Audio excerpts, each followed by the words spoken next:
pari du film, c'était, on a eu une approche de ces événements par les médias, donc une approche médiatique ou politique ou sociétale, et je me disais que peut-être que le cinéma avait un rôle à jouer, avec toute l'humilité, enfin voilà, je ne détiens pas la vérité, mais peut-être qu'il pouvait s'en emparer par le prisme de la tragédie intime, voilà, à hauteur de personnage, c'est-à-dire que ça appartient à l'imaginaire collectif, on a été saturé d'images des médias, des images qui créaient du vide plutôt que quelque chose voilà, qui nous aide un petit peu à penser l'événement et à créer du sens.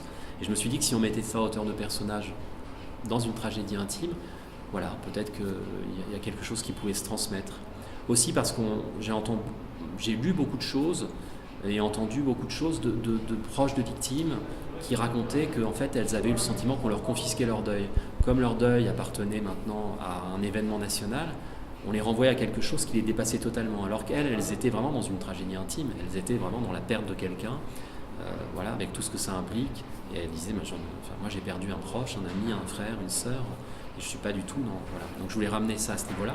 Mais après, l'enjeu, évidemment, n'était pas d'instrumentaliser l'attentat. Et je voulais inscrire ça, on va dire, dans un portrait de Paris, un portrait de l'époque, mais que ça fonctionne par touches, par petites touches allusives, voilà, que ce soit un tableau, et que ça cohabite avec cette tragédie intime. Voilà, je ne voulais pas saturer la chose, je ne voulais pas que le film se résume à son sujet. Voilà.